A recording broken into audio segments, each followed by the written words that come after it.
This podcast is brought to you by India Knowledge at Wharton. Please visit knowledge.wharton.upenn.edu/India for more information. India Imagine was the theme of the 2008 Wharton India Economic Forum that was held in Philadelphia recently. The day-long event attracted several leaders including APJ Abdul Kalam, former President of India, as well as CEOs of Indian companies, nonprofit groups, consulting, and private equity firms. India Knowledge at Wharton brings you one-on-one conversations with these leaders. Today we are honored to have the former President of India, President APJ Abdul Kalam, to speak with us. President Kalam, thank you so much for joining us today. I am happy to be with Wharton, yes.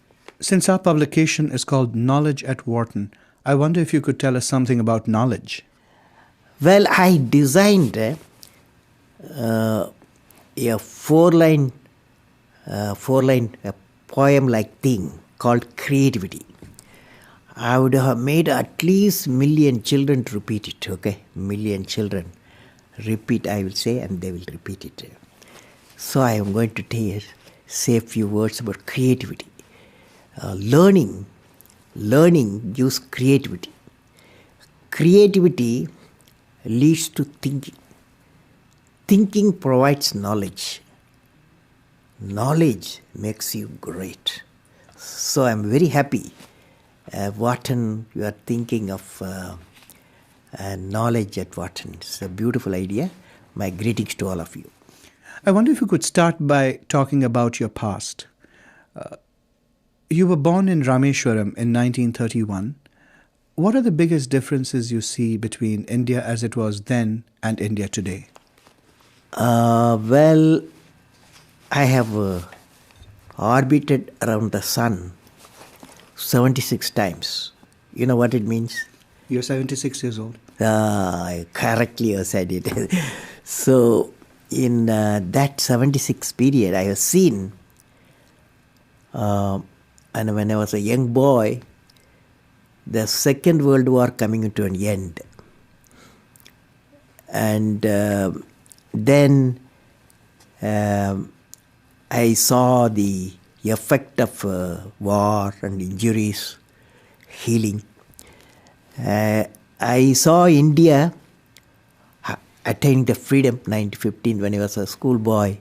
I saw 1947, August 15, 1947, India achieving its freedom.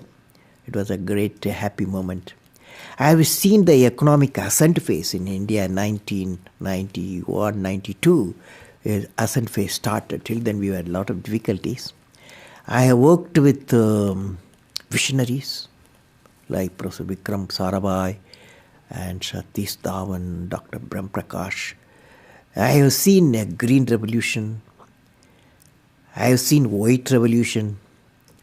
I have seen telecom revolution and growth of ICT, that is information communication technology. And I was involved in India's space program. It is one of our most successful program in the country.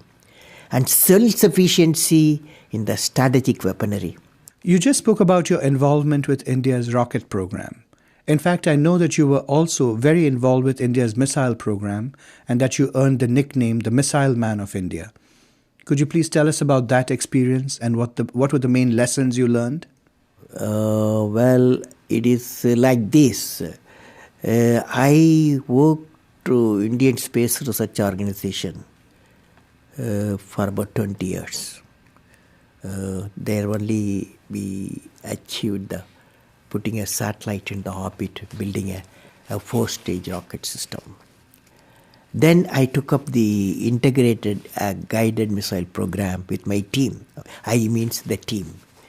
And youthful teams fortunately were my team members.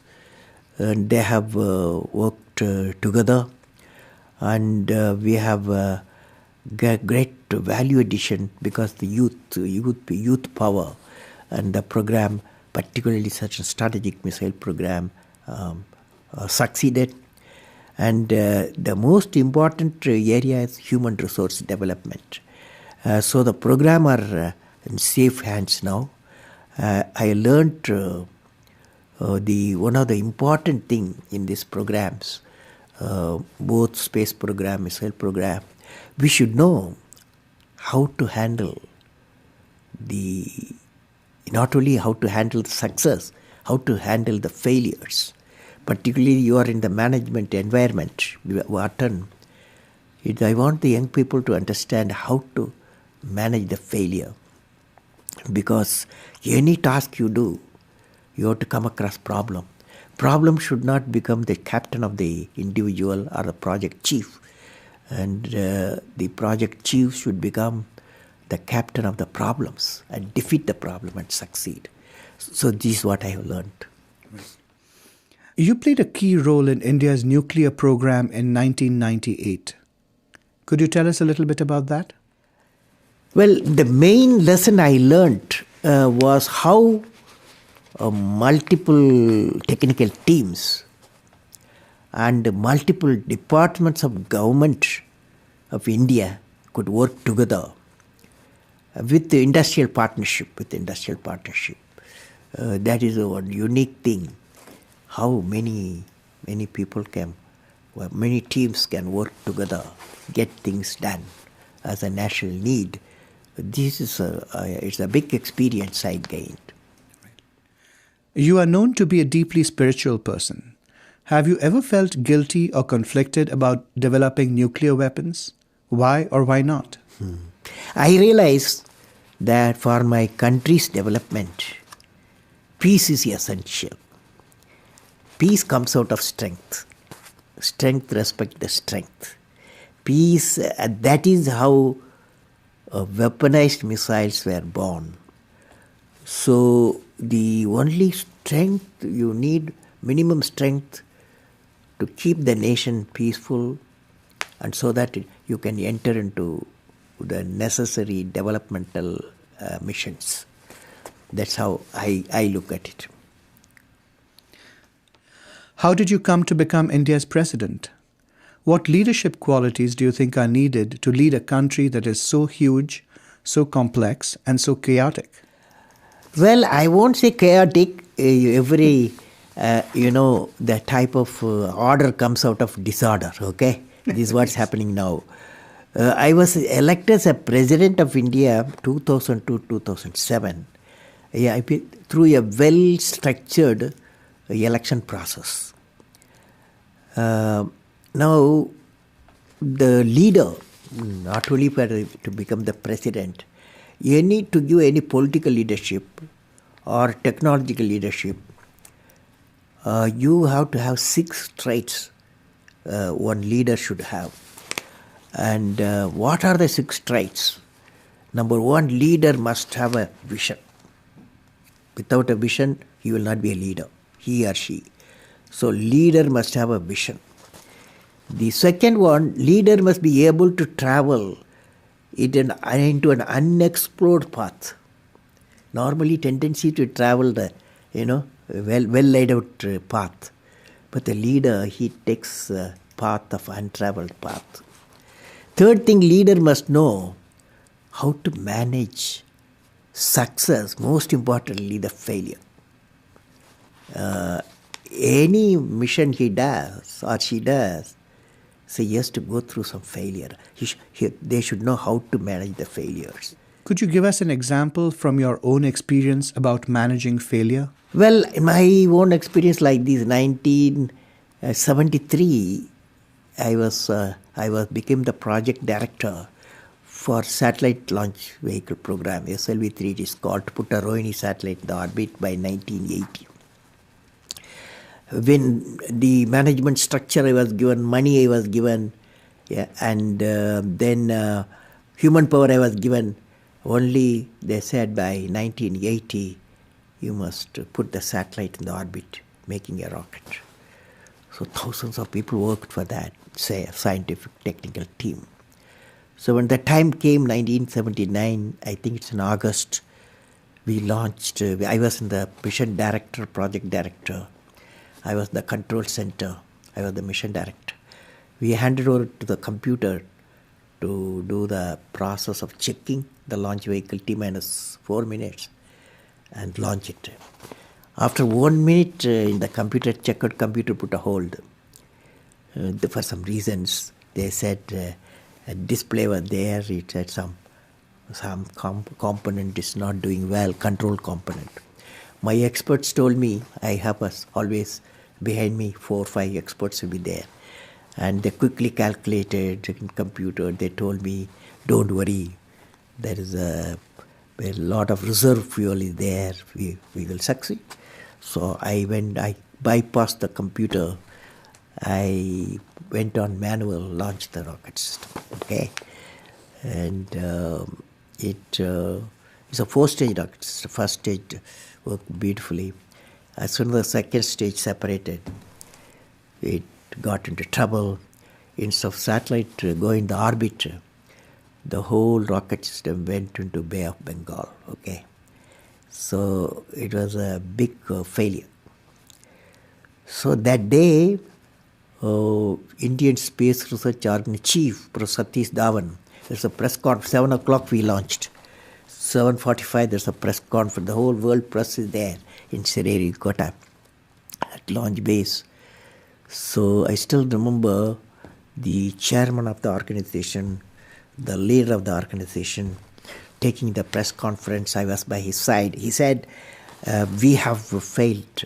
First time we tried to attempted, and this failure really makes us to believe we have to give more technological support to my team, and they worked very hard. Definitely in a year they will succeed. So I was a mission director, I was a project director. I am responsible for the failure. And he took the responsibility of failure as a chairman of the organization, and the leader of the organization. Next year, 1980, July, we succeeded. The whole nation was jubilant. There was a press conference. Professor Satish Dhawan told me, you go and take the press conference. Okay. The message is, when the failure occurred, the leader of the organization owned the failure. When the success came, he gave to his team. That the best management principle I have not learned previously. Any books have not taught me. I learned from that experience. Okay? That's a beautiful story. Thank you very much for sharing that. Next one, fourth point, leader must have courage to take decision. That's our problem today throughout the world. Leader must have a courage to take decision. Fifth one, leader should have a nobility in management. I mean, nobility in management, a big question mark. So I believe leader should have a nobility in management. Every action of the leader should be transparent. You know what I mean? That is, leader should work with integrity and succeed with integrity. Leader should work with integrity and succeed with integrity. And I believe president, since you asked the question, has to be continuously in touch with the people. Rashtrapati Bhavan, where I was there, became a People's Bhavan. Instead of Rashtrapati Bhavan, it becomes People's Bhavan. And also I travel into the whole state, cutting across hill, deserts and sea. I was in touch with millions and millions of people.